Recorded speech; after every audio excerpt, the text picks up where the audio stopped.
Hello viewers, I am Asif Noor. You are watching Asif Noor class. Today we will practice future perfect tense. Don't skip the video watching my video till end. If you are new viewer, subscribe my channel and press bell icon so that you will get new video on time.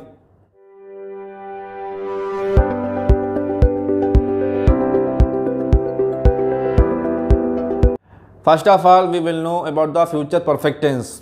The future perfect tense is a verb form or construction or used to describe an event that is expected or planned to happen before a time of reference in the future, such as will have finished in the English sentence. I will have finished by tomorrow. Formula, the future perfect tense formula. The formula for future perfect tense is pretty simple. Will have plus past participle. It doesn't matter if the subject of your sentence is singular or plural, the formula doesn't change. जिस हिंदी वाक्यांत में चुका होगा, चुकी होगी, चुके होंगे या फिर आ होगा, ई होगी, ए होंगे या फिर लिया होगा, दिया होगा, गया होगा, आएगा, तो हम उसे फ्यूचर परफेक्ट टेंस में बनाते हैं। बनाने का फार्मूला, पहले हम आई एंड वी के साथ शैल हैव का यूज़ करते थे, लेकिन मॉडर्न इंग्लिश में सभी सब्जेक्ट के साथ विल हैव का यूज़ करेंगे। आपको कंफ्यूज नहीं होना है, सभी सब्जेक्ट के साथ विल हैव का यूज़ करेंगे। He, she, it, I, we, you, they, name या किसी जगह का नाम आए तो वहाँ पर भी हम फ्यूचर परफेक्ट टेंस में विल हैव का यूज़ करेंगे। पॉजिटिव सेंटेंस का फार्मूला, यानी अगर हमारा सेंटेंस अफर्मेटिव है तो अफर्मेटिव का formula subject plus will have plus past participle यानी वर्ब की थर्ड फॉर्म का यूज़ किया जाएगा। नेगेटिव सेंटेंस का formula subject plus will plus not plus have plus verb की थर्ड फॉर्म यानी पास्ट पार्टिसिपल का यूज़ किया जाएगा। और अगर हमारा सेंटेंस इंट्रोगेटिव यानी प्रश्नवाचक वाक्य है तो सबसे पहले हम विल का यूज़ करेंगे। Will plus subject plus have plus past participle यानी वर्ब की थर्ड फॉर्म। और अगर हम इंट्रोगेटिव नेगेटिव सेंटेंस बनाना चाहते हैं तो सबसे पहले will plus subject plus not plus have plus past participle यानी वर्ब की थर्ड फॉर्म का यूज़ करेंगे। तो आइए फ्यूचर परफेक्ट टेंस के कुछ एग्जाम्पल्स समझते हैं। मेरा फर्स्ट एग्जाम्पल है वह पढ़ाई कर चुका होगा। तो ये हमारा फ्यूचर परफेक्ट टेंस का पॉजिटिव यानी अफर्मेटिव सेंटेंस है। अफर्मेटिव का फार्मूला है, हम आपको बता चुके हैं कि फ्यूचर परफेक्ट टेंस का अफर्मेटिव का फार्मूला है subject plus will have plus past participle यानी वर्ब की थर्ड फॉर्म। तो आइए इस सेंटेंस को बनाते हैं। सब्जेक्ट हमारा क्या है? ही है, वह है, तो हम ही लिखेंगे। ही, हमने सब्जेक्ट लिख दिया है ही, अब हम विल हैव लिखेंगे। He will have.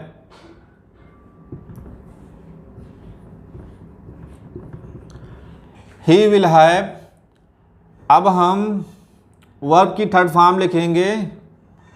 रीड के माना पढ़ना होता है, लेकिन पढ़ाई करना की इंग्लिश होती है स्टडी, लेकिन स्टडी हमारा वर्ब की फर्स्ट फॉर्म है, हम स्टडी की थर्ड फॉर्म का यूज़ करेंगे।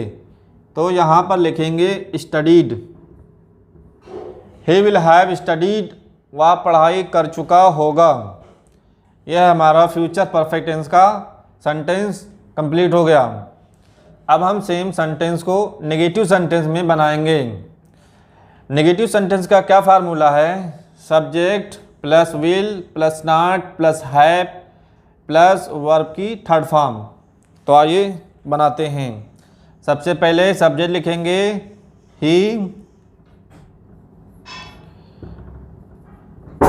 he will not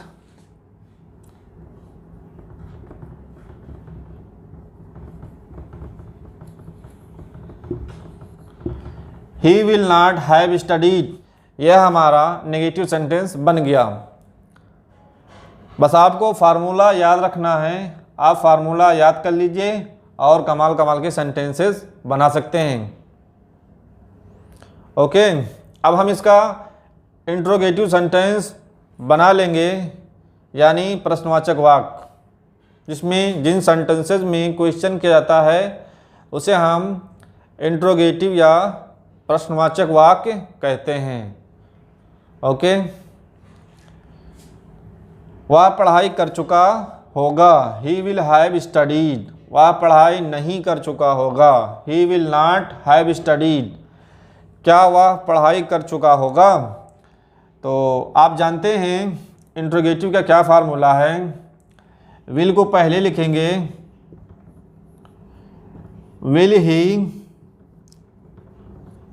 have studied,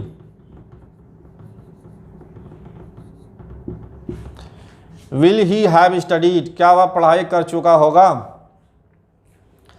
इसका भी हम नेगेटिव सेंटेंस बना लेते हैं, क्या वह पढ़ाई नहीं कर चुका होगा, इसका भी बना लेते हैं। Will he not have studied, क्या वह पढ़ाई नहीं कर चुका होगा। आइए वन बाय वन समझते हैं। ही विल हैव स्टडीड, वह पढ़ाई कर चुका होगा। He will not have studied, वह पढ़ाई नहीं कर चुका होगा।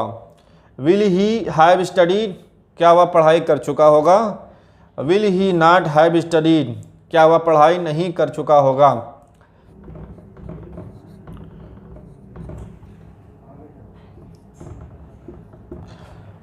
वह पढ़ाई क्यों कर चुका होगा, ये हमारा WH फैमिली से सेंटेंस है।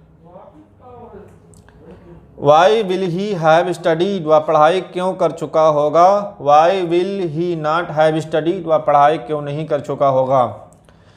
बस आपको फार्मूला याद करना है।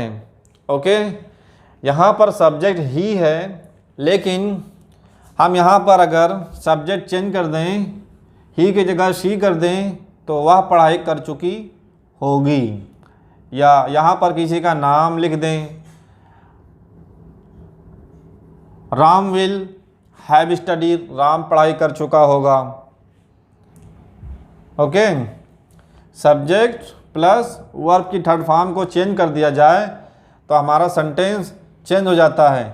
यहाँ पहले क्या था, वह पढ़ाई कर चुका होगा, लेकिन हमने सब्जेक्ट को चेंज कर दिया, वहाँ पर नाम लिख दिया, Ram will have studied, Ram will have studied, Ram पढ़ाई कर चुका होगा। जैसे अमन, अमन विल हैव स्टडीड, अमन पढ़ाई कर चुका होगा। ठीक है, यहाँ पर अगर हम वर्ब की थर्ड फॉर्म चेंज कर दें तो भी हमारा सेंटेंस चेंज हो जाएगा। Aman will have danced, Aman will have danced, Aman नाच चुका होगा। अभी डांस की थर्ड फॉर्म डांस्ड होती है, अमन विल हैव डांस्ड, अमन नाच चुका होगा। किसी भी सेंटेंस में सब्जेक्ट एंड वर्ब मेन होता है। अगर subject and main verb change हो जाएगा तो हमारा सेंटेंस भी बदल जाएगा, चेंज हो जाएगा। Aman will have danced, Aman नाच चुका होगा, लेकिन डांस की जगह पर हम कुछ और लिख देते हैं। जैसे यहाँ पर हम वर्ब चेंज कर देते हैं, प्लेड, प्ले की थर्ड फॉर्म प्लेड होती है, प्लेड द चेस, चेस लिख देते हैं। Aman will have played the chess, Aman शतरंज खेल चुका होगा। ओके, बस सब्जेक्ट एंड मेन वर्ब अगर चेंज कर दिया जाए तो हमारा सेंटेंस चेंज हो जाता है, ऑटोमेटिकली चेंज हो जाता है। Seema, Seema will have cook the food, cooked the food, cook की थर्ड फॉर्म कुकड होती है। Seema will have cook the food, Seema खाना पका चुकी होगी। देखा आपने, बस सब्जेक्ट एंड मेन वर्ब अगर चेंज हो जाएगा तो हमारा सेंटेंस चेंज हो जाता है, उसका माना बदल जाता है। Seema will have cook the food, Seema खाना पका चुकी होगी। सेम फार्मूला अगर इसमें हम रख दें, Seema will have not cook the food, Seema खाना नहीं पका चुकी होगी। यहाँ पर एक नाउन ले लेते हैं, प्रोफेशन है teacher. The teacher will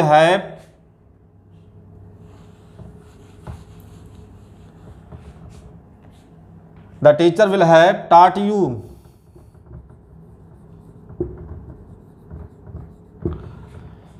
the teacher will have taught you।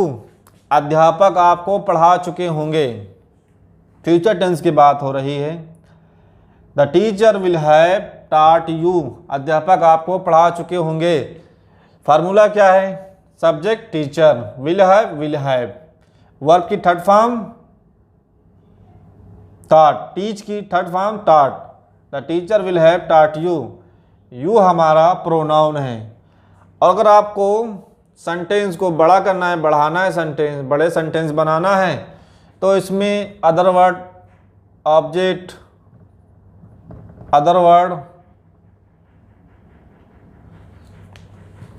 Object plus other word, हमारा सेंटेंस फिर बड़ा हो जाएगा। The teacher will have taught you इन 2022। अध्यापक आपको 2022 में पढ़ा चुके होंगे। यहाँ पर फ्यूचर की बात हो रही है, इसलिए हम 2022 लिखा है, क्योंकि 2022 अभी तक आया नहीं है, नेक्स्ट ईयर आएगा। Okay, the teacher will have taught you इन 2022। अध्यापक आपको 2022 में पढ़ा चुके होंगे। तो बस आपको ये ध्यान रखना है कि सबसे पहले आपको फार्मूला याद करना है। सभी सब्जेक्ट के साथ विल हैव का यूज़ करेंगे। अफर्मेटिव का formula subject plus will have plus past participle यानी वर्ब की थर्ड फॉर्म का यूज़ करेंगे सभी सब्जेक्ट के साथ। हमारा चाहे कोई भी सब्जेक्ट हो, he, she, it, I, we, you, they, name, या किसी जगह का नाम, या किसी प्रोफेशन का नाम, या किसी ऑक्यूपेशन का नाम, तो वहाँ पर भी हम सभी के साथ विल हैव का यूज़ करेंगे। जैसे सी सा सीन, सी माने देखना, सा माने देखा, और सीन माने देख चुका होगा या देख चुका है, तो थर्ड फॉर्म का हम खाली यूज़ करेंगे, only third form. Go and gone, see saw seen, play played played. लेकिन कुछ वर्ब ऐसे होते हैं जिनकी तीनों फॉर्म सेम होती है, जैसे read read read, cut cut cut. Okay, तो आपको ध्यान रखना है फ्यूचर परफेक्ट टेंस में subject plus will have plus verb की थर्ड फॉर्म का यूज़ किया जाएगा। ओके, आई होप ये वीडियो आपको पसंद आई होगी। अगर ये वीडियो आपको पसंद आई तो वीडियो को लाइक एंड शेयर कर देना, और जाने से पहले एक प्यारा सा कमेंट कर देना। ओके, मिलते हैं नेक्स्ट वीडियो में। Bye bye.